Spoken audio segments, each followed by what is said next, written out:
मेरा देवर रोज मेरे कमरे में आता और मेरी आंखों पर पट्टी बांधकर कहता, भाभी मैं आपको एक चीज़ खिलाऊंगा, आपको बतानी होगी कि वह चीज़ क्या है। अगर आप जीती तो आपको 1000 रुपए दूंगा। वह चीज़ बहुत मीठी मीठी होती है। मैंने पट्टी हटाकर देखा तो मेरी चीख निकल गई। मेरा नाम शबनम है, मेरी उम्र 22 साल थी। मेरे साथ कुछ अजीब हुआ। रात का वक्त था जब मेरे पापा ने मेरे कमरे से किसी आदमी को निकलते हुए देखा और पापा को यही लगा कि उसे मैंने ही बुलाया होगा, मगर ऐसा कुछ नहीं था। मैं तो बस सो रही थी। मुझे तो कुछ भी पता नहीं था।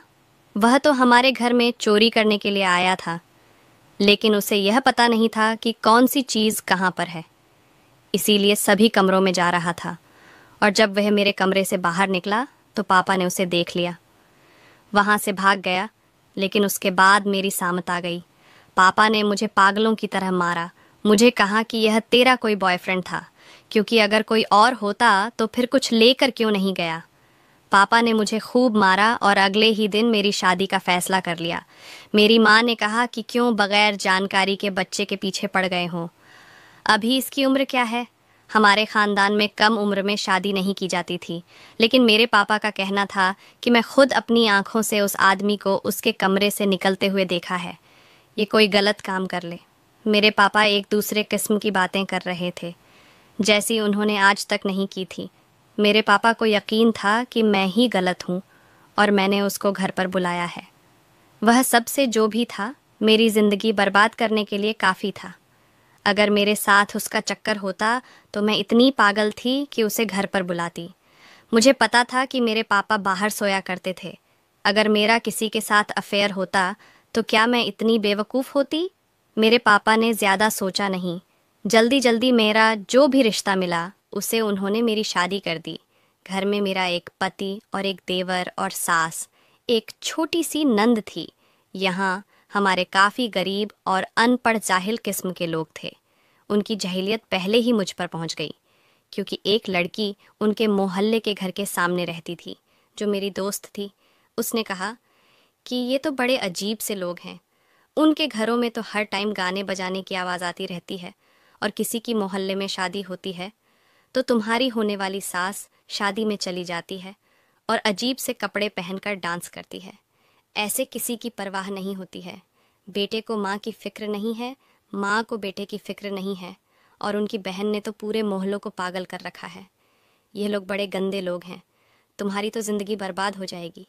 मैंने कहा कि मैं क्या कर सकती हूँ, ज़िंदगी मेरी पहले ही बर्बाद हो गई है। मेरे बाप ने मुझे जानवरों की तरह मारा। वह मेरी शादी करवाना चाहते हैं। घर में कोई बात नहीं हुई। मेरी माँ भी बेबस हो गई और मेरी शादी करवा दी। उसका नाम अमन था। मेरा पति का मेरे साथ रवैया ठीक था। हम लोगों ने कहा कि सादगी से शादी करना है। लोग भी मान गए, क्योंकि वह भी खर्चा नहीं करना चाहते थे। इसीलिए ऐसे में शादी हो गई। ख़ानदान में कोई रस्म नहीं की गई। मैं 3 भाइयों की इकलौती बहन थी, लेकिन मेरी शादी इस तरह हुई थी कि जैसे किसी की मैयत है, और यह मेरे लिए मैयत थी। मैं जाना नहीं चाहती थी, लेकिन मेरी शादी करवा दी गई। जब मैं अपने कमरे में बैठी अपने पति का इंतज़ार कर रही थी तो वहाँ पर कुछ बहुत अजीब हुआ। मेरे पति की जगह मेरा देवर कमरे में आ गया और मैंने कहा कि तुम यहाँ पर क्या कर रहे हो? उसने कहा कि फ़िक्र ना करें, आपकी शादी मेरे भाई के साथ हुई है। मैं तो इस कमरे में सोने के लिए आया हूँ। मैं हैरान हुई कि इसके यहाँ पर क्या काम है। मैंने कहा, किस किस्म की बातें कर रहे हो? तो वह हंसने लगा और उसने कहा कि मैं मजाक कर रहा हूँ। मैं यहाँ पर सोने के लिए क्यों आऊँगा? मुझे तो ऐसी कोई चीज़ देखने का शौक़ नहीं है। मैं हैरान थी कि लड़का किस किस्म की फ़िजूल बातें कर रहा है। वैसे मैंने आपको ये बताना था कि भाई, आपके दोस्तों के साथ बैठे हैं, 2 घंटे देर से आएंगे। अब अपने सोना है तो सो जाओ, अगर नहीं सोना है तो मैं 2 घंटे आपके साथ बैठ जाता हूँ, हंसी मजाक कर लेंगे। मैंने कहा, मुझे नींद नहीं आ रही, जबकि मुझे बिल्कुल भी नहीं आ रही थी, लेकिन मैं झूठ बोला था क्योंकि मैं नहीं चाहती थी। क्यों? उस कमरे में वह 2 घंटे मेरे साथ बैठे, उसका यहाँ क्या काम था? उसने कहा कि आप 2 घंटे बात कर लेना, मुझे आपसे बहुत सारी बातें करनी है। एक तो भाई है हमारा, और भाभी देवर का रिश्ता बहुत अच्छा होता है। मेरे दिल में सोचा कि भाभी और देवर का रिश्ता आग और पानी का रिश्ता होता है, लेकिन इस बेवकूफ़ को मैं क्या समझाऊं। मैंने कहा, मुझे नींद आ रही है, और मैं सोने की एक्टिंग की। वह वहाँ से चला गया और मैं सुख का सांस लिया। मैंने सोचा कि मेरे दोस्त सही कह रही थीं। उन लोगों को किसी का लिहाज नहीं था। ये बात बताने के लिए मेरे नंद भी तो आ सकती थी। मेरा पति 2 घंटे बाद आया। मुझे नींद कहाँ आ रही थी। वह कमरे में आया, लेकिन मेरा पति ठीक था। ठीक से मतलब मेरा यही है कि जैसा होना चाहिए था वैसा ही था। शुक्र है कि उसने कोई ऐसी बात नहीं की। बाकी मैं उसकी बीवी थी। उसकी मुझसे मोहब्बत की शादी नहीं थी। मेरा इस हवाले से लिहाज करता, और उसने लिहाज किया भी नहीं, और मेरी ज़िंदगी की शुरुआत वैसे ही हुई थी जैसी जहाँ पर लड़कियों की ज़िंदगी की शुरुआत होती है। घर में वाकई बहुत बेशर्मी थी। पूजा वगैरह भी तो कोई पता नहीं था, और कपड़े भी बहुत अजीब तरीके से पहनते थे। मेरी नंद भी अजीबो गरीब किस्म के कपड़े पहनकर बिना आस्तीन के कपड़े पहनती थी, और सुबह सुबह मोहल्ले में निकल जाती थी कि अपनी सहेली के घर जा रही है। मेरे सर पर सारे घर का काम डाल दिया जाता था, और मेरी सास या तो पूरा दिन बैठकर ड्रामा देखती रहती थी और या फिर रूमानी नोवेल पढ़ती रहती। भला उसकी उम्र थी यह सब कुछ करने की। पूजा करती तो कोई सर पर दुपट्टा नहीं करता था। अगर टीवी लगा होता तो कोई टीवी की आवाज़ हल्की नहीं करता था। एक दिन मेरा देवर मेरे पास आया और उसने कहा कि आप आंखें बंद करें। मैं आपको एक ऐसी चीज़ खिलाऊंगा।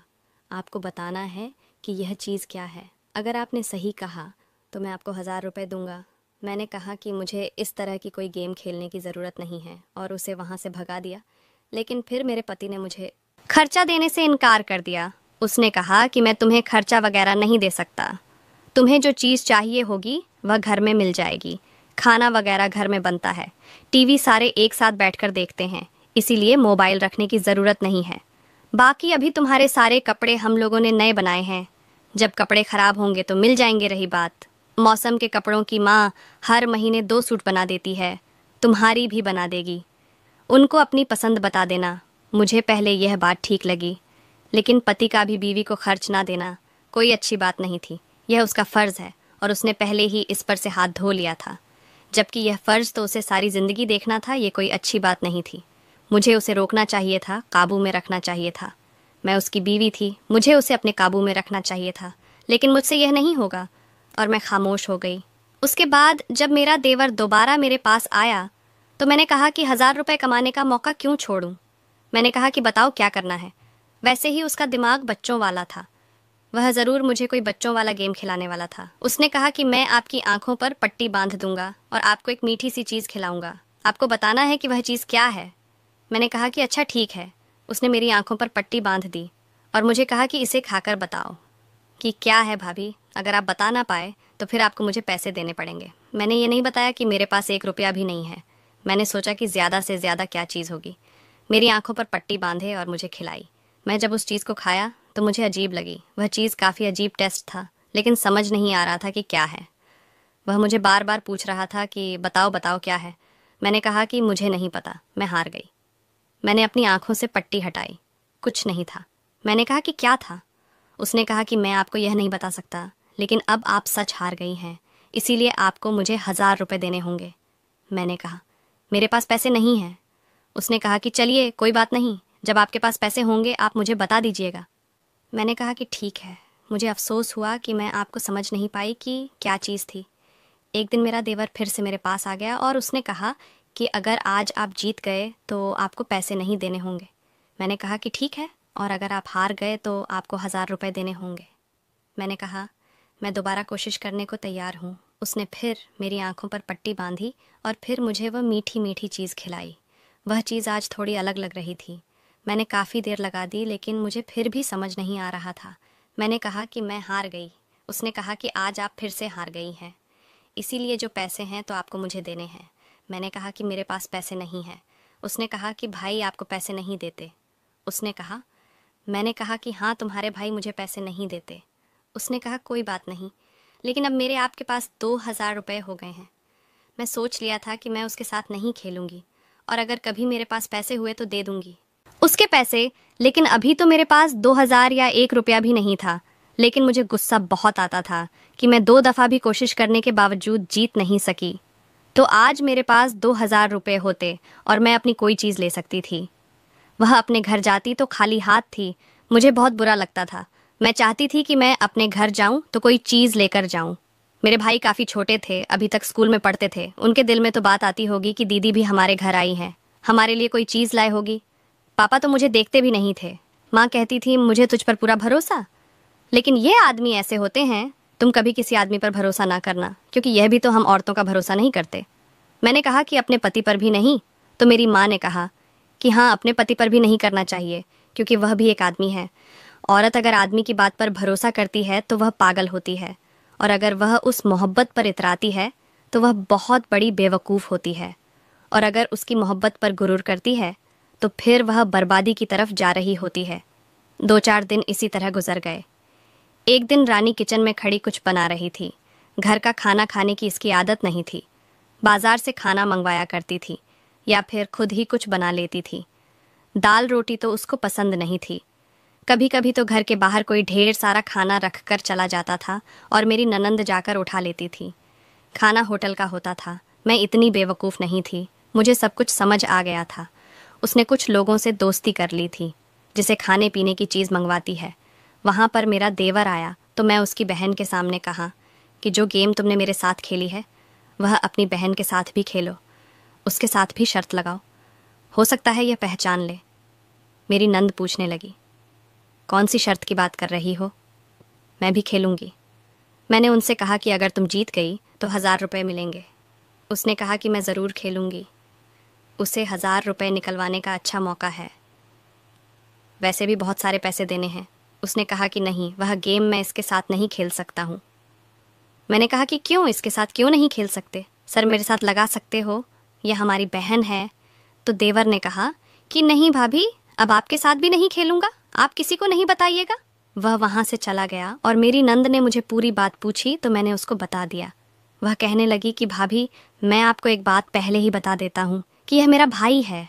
बचपन में खुले गटर में गिर गया था और उसके सर पर चोट लगी थी, बस इसी वजह से यह पागल है।